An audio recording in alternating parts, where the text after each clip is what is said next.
హరి ఓం. పరమేశ్వర స్వరూపైన సభకి నమస్కారం. విదురుడు ధృతరాష్ట్ర మహారాజుతో మాట్లాడుతూ సప్త వ్యసనముల గురించి మాట్లాడాడు. కామక్రోధజనితమైనటువంటి హద్దులేని ప్రేయస్సును కూడుకున్నటువంటి అభిలాష ఏది ఉంటుందో అదే వ్యసనముగా మారుతుంది. ఆ వ్యసనము జీవితాన్ని ఎంత పతనం చేస్తుందో, ఆ వ్యసనములు ప్రధానముగా ఏ 7 ఉంటాయో నిన్నటి రోజున మాట్లాడాడు. ఆయన నిన్నటి రోజున మాట్లాడాడు అంటే నా ఉద్దేశం ఏంటంటే విదురుడు చెప్పింది నేను నిన్నను చెప్పాను అని. అలాగే ఇవాళ ఆచార సంబంధమైనటువంటి విషయంలో కొన్ని ప్రధానమైన వాటిని ప్రస్తావిస్తున్నాడు. తగిన వేషంబు తను తాను పొగడకొనమి నొచ్చియును కీడు వలుకమి ఇచ్చి వగవకునికి తనకెంత నడవకయున్న పదము తప్పకుండుట నడవడి కొప్పుసేయు. నడవడి అంటే ప్రవర్తన, ఆచారము. ఇహ సంతో నవాసంతి సతో వా నానువర్తసే తథాహి విపరీతాతే బుద్ధిరాచారవర్జిత అంటుంది సీతమ్మ సుందరకాండలో. ఎన్ని తెలిసున్నాయి అన్నదానికన్నా తెలుసున్న విషయాలలో మీరు ఎన్నిటిని పాటిస్తారు అన్నదానికి ఎక్కువ ప్రాధాన్యత ఉంటుంది. అభ్యాసములోకి రానిది, అనుష్ఠాన పర్యంతంలోకి రానిది, ఉపాసన క్రమంలోకి రానిది ఎంత తెలుసుకున్నా ఉపయోగం ఏమీ ఉండదు. అది మొట్టమొదట ఆచరించడం ప్రారంభం కావాలి. అసలు నిజానికి ఒక వ్యక్తి గౌరవం అంతా దేని మీద ఆధారపడుతుంది అంటే ఆయన ఎంత ఆచరణ చేస్తాడు అన్న దాని మీదనే ఆధారపడి ఉంటుంది. అందులో నడవడి కొప్పుసేయు, ప్రవర్తనకి అత్యంత సౌందర్యవంతములై ప్రవర్తనని రాణింపచేసేటటువంటివై మనిషిని కీర్తివంతుణ్ణి చేసేవి, భగవంతుడికి దగ్గర చేసేవి కొన్ని ప్రధానమైనటువంటి ఆచారములను మాట్లాడుతున్నాడు. వేదం ఆచారకాండ మాట్లాడింది. కానీ విదురుడు మాట్లాడడంలో ఒక గొప్పతనం ఉంటుంది. అది ఏమిటి అంటే విదురుడు కేవలముగా ఏదో వస్త్రధారణకి సంబంధించిన విషయమో, స్నాన సంకల్పమో, దాన సంకల్పమో, లేకపోతే ఏదో పితృదేవతలకి చేసే శ్రాద్ధ సంకల్పమో, యజ్ఞయాగాది క్రతువుల గురించో వాటికి మాత్రమే పరిమితము కాలేదు. మనిషి జీవితానికి సంబంధించిన ప్రధానమైన అంశములు అంటే మనసుతో పాటించవలసినవి, శరీరము పాటించవలసినవి, బాహ్యాభ్యంతర శౌచము కొరకు పాటించవలసిన ప్రధానమైనటువంటి వాటిని 5 పేర్కొంటున్నాడు. ఈ 5 మనిషి చాలా జాగ్రత్తగా జ్ఞాపకం పెట్టుకోవలసిన విషయాలు. అందులో మొట్టమొదట ప్రస్తావన దేని గురించి చేశాడు అంటే తగిన వేషంబు. మనిషి ఎక్కడికి వెడుతున్నాడు, ఏ పని చేస్తున్నాడు అన్నదాన్ని బట్టి ఆయన యొక్క వేషము ఉండాలి. వేషము అంటే వస్త్రధారణ అన్నది ప్రధానంగా తీసుకోండి మీరు. ఆయన ఏ పని మీద వెడుతున్నాడు, ఏ ప్రదేశానికి వెడుతున్నాడు దానికి తగినట్టుగా ఉండాలి. ఒక ప్రవచనం చేస్తున్నాడు అనుకోండి, ఆ ప్రవచనం చేసేటటువంటి వ్యక్తి ఓ పంచె కట్టుకుని, పంచకట్టు అంటే 5 చోట్ల నొక్కబడినదై వికచ్చ అనుత్తరీయశ్చ నగ్నశ్చ అవస్త్రయేవచ అని వేదం. గోచి పోసి పంచకట్టుకున్నటువంటి వాడై ఉత్తరీయాన్ని వేసుకుని ఉండాలి. అంతేగాని ఏదో సినిమాల్లో చూపించినట్టుగా విభూతి రేఖలు మాత్రం చాలా గొప్పగా పెట్టేసుకుని అసలు పంచకట్టుకోవడం కూడా చేత కాకపోతే అది ఎందుకు పనికొస్తుంది? అందుకని ఎక్కడ ఉన్నప్పుడు అక్కడి వేషాన్ని పాటించాలి. ఎక్కడ ఏ ఆచారమును పాటించాలో ఆ ఆచారమును పాటించాలి. మీరు ఒక శివలింగానికి అభిషేకం చేస్తున్నారనుకోండి, నా రుద్రో రుద్రమర్చయిత్ మహన్యాసం చేసి శ్రద్ధాభక్తులతో శాస్త్రము ఎలా చెప్పిందో అలాగే అభిషేక కార్యక్రమాన్ని చెయ్యాలి. ఒక పూజ చేస్తున్నారనుకోండి, మన సొంతం కాదు, షోడశోపచారములు శాస్త్రము చేత ఏవి నిర్దేశింపబడ్డాయో వాటిని ఎలా చెయ్యమని చెప్పారో అలా చెయ్యాలి. తగిన వేషంబు అంటే శాస్త్రము చేత ఎలా విధింపబడినదో దానిని అలా చెయ్యవలెను. ఉదాహరణకి మీకు ఆచమనీయం తీసుకున్నాడండి అంటారు.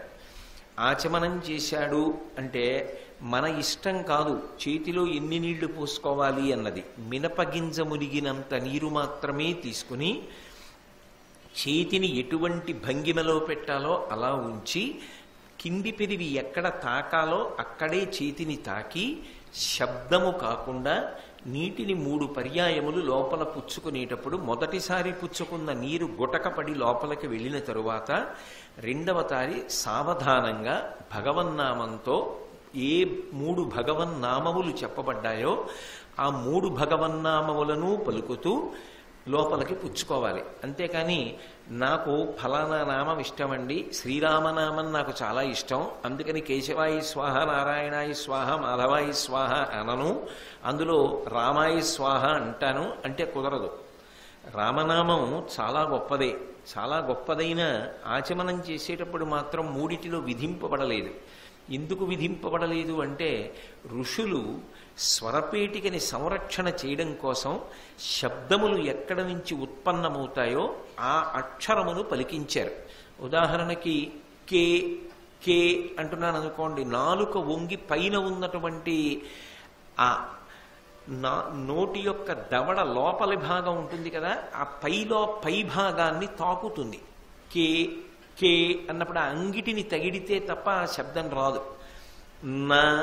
నా అన్నాను అనుకోండి, నాలుక చివర భాగము దంతపంక్తి యొక్క వెనక తాకితే తప్ప నకారము పలకదు. మా అన్నాను అనుకోండి, 2 పెదవులు కలిస్తే తప్ప మకారము పలకదు.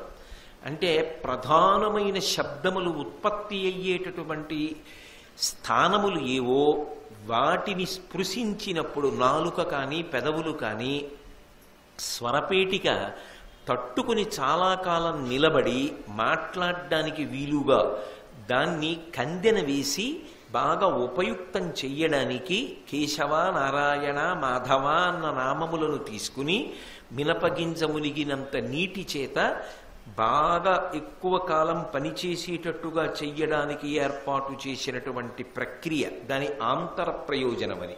బాహ్య ప్రయోజనం భగవన్నామంతో 3 మార్లు పుచ్చుకున్నటువంటి నీరు స్థూల సూక్ష్మ కారణ శరీరముల యందు ఉండేటటువంటి ఉద్వేగములను చల్లార్చి మనసు ఏ ఆరాధన చేస్తున్నారో ఆ ఆరాధన క్రమం మీద నిలబడడానికి కారణమవుతుంది. ప్రభు దర్శనానికి వెళ్ళారనుకోండి, అప్పుడు వేసుకోవలసినటువంటి వస్త్రాలు అప్పుడు తొడుక్కోవాలి. కంచుకములు తలకట్లును కాంచన భూషాంబరములు మెరయ్యగా అంటారు భాగవతంలో. ప్రభు దర్శనానికి వెళ్ళినప్పుడు ఉన్న బట్టల్లో ఉత్తమమైనటువంటి వస్త్రములను ధరించి పరమ గౌరవంతో ప్రభువు యొక్క దర్శనానికి వెడతారు. ఒక్కొక్క చోటికి వెళ్ళినప్పుడు ఒక్కొక్క రకమైన వస్త్రధారణ ఉంటుంది. భగవదారాధన చేస్తున్నాడు అనుకోండి పురుషుడు, పైన ఉత్తరీయము విన ఇక ఏ వస్త్రం ఉండకూడదు. గాలికది కదులుతుంటే గుండె కనపడాలి, కనపడేటట్టుగా పూజ చెయ్యాలి. ఎక్కడ ఏ వేషాన్ని ధరించమని చెప్పిందో ఆ వేషాన్ని ధరించాలి. ఎక్కడ ఏ పూజ ఎలా చెయ్యబడిందని చెప్పిందో అలాగే చెయ్యాలి. అంతేకాని అందులో మళ్ళీ నా స్వంత ప్రయోగాలు చేస్తానండి అంటే అది అంగీకారయోగ్యము కాదు. అందుకే ఎక్కడ నువ్వు ఎలా ఉండాలో అలా ఉండడం నేర్చుకో. అసలు అలా ఉండడం మనిషి జీవితంలో ఒక గొప్ప గౌరవాన్ని సంతరించుకోవడం. అలా ఉండడం చేత కాలేదనుకోండి, మీరు నియమమునకు వశవర్తి కావడానికి అంగీకరించడం లేదు. ఒక నియమము పెట్టబడింది, ఆ నియమాన్ని మీరు ఔదల దాల్చడం మీకు గౌరవాన్ని ఇస్తుంది. ఇప్పుడు పోలీసు సిబ్బంది ఉన్నారనుకోండి, వాళ్ళు ఒక ప్రత్యేకమైనటువంటి రంగు కలిగిన బట్టలు వేసుకుంటారు. ఎంత వేసవి కాలం అవనివ్వండి, ఎంత తాపం ఉండనివ్వండి, ఎంత చెమట పట్టనివ్వండి, వాళ్ళు ఆ వస్త్రములని ధరిస్తారు. ఎందుకని అంటే వాళ్ళకి ఆ బట్టలు వేసుకున్నప్పుడు వాళ్ళు ఎంత కష్టపడుతున్నా సమాజ హితము మా మీద ఆధారపడి ఉన్నది కాబట్టి మేము ఇలా చెయ్యడం మాకు ఎంతో సంతోషదాయకమనేటటువంటి మానసికమైన స్ఫూర్తి కొరకు ఒక రంగు వస్త్రములను మాత్రమే ధరిస్తున్నారు. ఇంట్లో రంగురంగుల బట్టలు లేక కాదు, ఆ మానసికమైన స్ఫూర్తి కలిగితే బాగా ఊంచుకుంటారు. మీరు చూడండి, ఏదో ఒక వైద్యుడు ఉంటాడు, ఆ వైద్యుడు శస్త్రచికిత్స చెయ్యడానికి ఆ ప్రత్యేకమైన గదిలోకి లోపలికి వెడుతూ ఉంటాడు. వెడుతున్నప్పుడు ఆయన కొత్త బట్టలు వేసుకున్నా సరే విప్పేసి శస్త్రచికిత్సకి యోగ్యమైన బట్టలు వేసుకొని లోపలికెడతాడు. ఒకసారి ఎటువంటి వేషధారణ పొంది ఆయన లోపలికి వెళ్ళాడనుకోండి, ఆయన వ్యక్తిగతమైన అభిప్రాయములతో సంబంధం ఉండదు. ఆమె స్త్రీయా, పురుషుడా, డబ్బున్నవాడా, డబ్బు లేనివాడా, తెల్లగా ఉన్నారా, నల్లగా ఉన్నారా, పొడుగ్గా ఉన్నారా, పొట్టిగా ఉన్నారా, అందంగా ఉన్నారా, అందవిహీనంగా ఉన్నారా, ఆయనకు అనవసరం. ఒకవేళ ఆయన యొక్క పరమ శత్రువే అక్కడ మంచం మీద పడుకుని కనపడినా అతను బ్రతకడానికి మాత్రమే వైద్యం చేస్తాడు తప్ప ఎట్టి పరిస్థితులలో మరొక రకంగా జరగడానికి ఆయన మనసు అంగీకరించదు. అలా ఏ వైద్యుడు చెయ్యడు. ఎందుకని అంటే ఆ సమయంలో ఆయన భగవదంశతో నిలబడతాడు. ఆయన మనసు ఏ రాగద్వేషములకు లొంగదు. రాగద్వేషాతీతంగా నిలబడడానికి కావలసినటువంటి స్ఫూర్తి ఆ వేషము ఇస్తుంది. అందుకే ఒక్కొక్క అధికారి ఒక్కొక్క వేషంలో ఉంటాడు. పూర్వం మంత్రి అంటే రాజ్యంలో ఉండేటటువంటి మంత్రిది ఒక వేషధారణ, ఒక సేనాధిపతి ఆయన యొక్క వేషధారణ వేరు. ఒక ఖడ్గం వేలాడుతుండగా ఉంటాడు యువరాజు, ఆయనది ఒక వేషం. చక్రవర్తి ఆయనది ఒక వేషం. ఎక్కడ ఎవరు ఎలా ఉండాలో అలా ఉండాలి. అంతేకాని వ్యక్తిగతమైనటువంటి ఆలోచనలకు వ్యక్తిగతమైన ఇష్టాయిష్టములతో నువ్వు పాటించవలసినటువంటి నియమానికి ప్రతిబంధకమైన రీతిలో ఘర్షణ కలిగేటట్టుగా నువ్వు ప్రవర్తించకూడదు. అలా ప్రవర్తిస్తే ఏమవుతుంది అంటే 10 మందిలో మనం ఒక్కళ్ళం వేరుగా ఉన్నట్లుగా కనపడుతుంది. 1, 2 ఆ నియమమును ఔదలదాల్చడానికి ఇష్టపడని వ్యక్తి అని తెలిసిపోతుంది. అందుకే అసలు పైవేషంలోనే నియమాన్ని పాటించలేని వాడివి ఇక భగవంతుడు పెట్టిన నియమాలు ఏ ఇతరమైన నియమాలు పాటిస్తావు? ఏ శాస్త్రము నీకు అక్కర్లేదు. అన్ని శాస్త్రములను ధిక్కరించి నేను బ్రతుకుతానన్నవాడు ఆచరణలో తెలిసిపోతోంది. బట్ట కట్టుకోవడంలో ఆయనకి శాస్త్రం తెలియదని తెలుసు. ఆయన పూజ చేస్తే ఆయనకి ఏమీ తెలియదని తెలుసు. ఆయన శివలింగానికి అభిషేకం చేస్తే ఆయనకి ఏమీ తెలియదని తెలుసు. ఏమీ తెలియని వాడివి అన్నీ తెలిసిన్నట్టు ఎన్ని రకాల మత్సలు ఒంటి మీద పెట్టుకుంటే, ఎన్ని రకాల పేర్లు పెట్టుకుంటే నువ్వు తెలిసిన్న వాడివి. లోకంలో ఉన్న వాంగ్మయం అంతా తెలియడం ఎప్పుడూ సాధ్యం కాదు. ఏది తెలుసుకున్నావో దానికి నువ్వు వశపడి ఉన్నావా? అది నువ్వు ఆచరిస్తున్నావా? కనీసం తెలుసుకున్న దాంట్లో ప్రధానమైనవైనా కొన్ని ఆచరించడానికి సిద్ధపడుతున్నావా?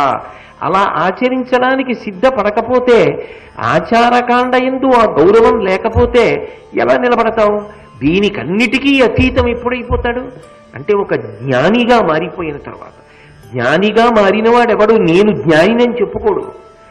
ఆయనని నిజంగా చూస్తే పిచ్చివాడు అనుకుంటారు. నేను పరమసత్యం చెప్తున్నాను. ఒక జ్ఞాని ఎప్పుడూ ఒక పిచ్చివాళ్లా కనపడతారు. అరుణాచలంలో భగవాన్ రమణులు చాలా కాలం గోచీ కూడా పెట్టుకోలేదు. పెట్టుకోకుండా తిరుగుతుంటే చుట్టూ ఉన్న వాళ్ళు సమాజం అని ఒకటి ఉన్నది, దానికి తెలియదు, మిమ్మల్ని పిచ్చివాడు అనుకుని రాళ్లు పెట్టి కొడతారు, కనీసం గోచి మా కోసం పెట్టుకోండి అంటే గోచి పెట్టుకున్నారు. అనేక సందర్భాల్లో కామకోటి పీఠాధిపత్యం వహించిన చంద్రశేఖరేంద్ర సరస్వతీ స్వామి వారి యొక్క వేషాన్ని మీరు చూస్తే గోచి కూడా జారిపోతుండగా వారు వెడుతున్నటువంటి చిత్రములున్నాయి. వాళ్ళకి శరీర భ్రాంతి ఉండదు. ఆ స్థాయికి నిజంగా వెళ్ళిపోయిన వాళ్ళు వేషం కట్టిన వాళ్ళు కారు. ఎప్పుడవుతారు అంటే లోపల పండాలి. ఆ లోపల పండడం అన్నది ఎక్కడొస్తుంది అంటే ముందు ఆయా ఆచారములకు సంబంధించినటువంటి నియమముల పట్ల గౌరవముతో బ్రతకడం రావాలి. అసలు అదే రానప్పుడు, అక్షరాభ్యాసమే కానప్పుడు, అలే రానప్పుడు నువ్వు వేదాంతం గురించి ఎలా చదువుకుంటావు, ఎలా మాట్లాడతావు? అది సాధ్యమయ్యే విషయమా? అందుకే విదురుడు ఒక గంభీరమైన విషయాన్ని ప్రస్తావన చేస్తున్నాడు. మనిషి దీని పట్ల గౌరవాన్ని పొంది ఉండాలి.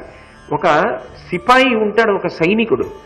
ఆయన ముందు దేన్ని గౌరవిస్తాడు అంటే తన వేసుకునే బట్టని గౌరవిస్తాడు. మీరు చూడండి, మనం కూడా ఈ దేశము యొక్క సార్వభౌమాధికారాన్ని అంతటినీ ఎందులో చూస్తాం? త్రివర్ణ పతాకంలో చూస్తాం. ఆ 3 రంగుల జెండా కనపడింది అనుకోండి, ఏదో ప్రాణం లేచి వచ్చినట్టుంటుంది. అమ్మ కనపడినట్టుంటుంది, తండ్రి కనపడినట్టు ఉంటుంది, గురువు కనపడినట్టు ఉంటుంది. అంత సంతోషం కలుగుతుంది ఆ త్రివర్ణ పతాకం కనపడగానే. అది మొత్తం దేశ గౌరవానికి, దేశ ప్రతిష్టకు, దేశ సార్వభౌమాధికారానికి అది చిహ్నం. మనందరం దేశమాతకి గౌరవిస్తున్నామని పతాకానికి గౌరవిస్తాం. అందులో ఒక నియమం ఉన్నది, ఒక మానసికమైన లొంగుబాటు ఉన్నది, గౌరవావిష్కారం ఉన్నది. చూడండి, కొన్ని చోట్ల ఓ మాట అంటారు, ఆ యూనిఫామ్కి నేను గౌరవం ఇస్తానండి అంటారు. నిజంగా అది అంత గొప్పది. ఒక సైనికుడు వేసుకునేటటువంటి బట్టలకి అంత గౌరవం ఉంటుంది. కాబట్టి అది మనం ఆలోచన చేసినప్పుడు ఒక నియమాన్ని పాటించడం అనేటటువంటిది ఎంత గొప్ప విషయమో మనకు అర్థం అవుతుంది. అందుకే విదురుడు మనిషి తప్పకుండా గుర్తు పెట్టుకోవలసినటువంటి 5 విషయాలలో ఒకటిగా దాన్ని ప్రస్తావన చేస్తున్నాడు. అది కట్టు కావచ్చు, బొట్టు కావచ్చు, జుట్టు ముడి కావచ్చు, అలంకారం కావచ్చు, భూషణము కావచ్చు, ఏదైనా కావచ్చు. కానీ ఆ వేషము ఆ ప్రదేశమునకు తగినదై ఉంటే, నువ్వు వెళ్ళిన చోటుకి తగినదై ఉంటే అది ఎప్పుడూ శోభిస్తుంది. అందుకే తగిన వేషం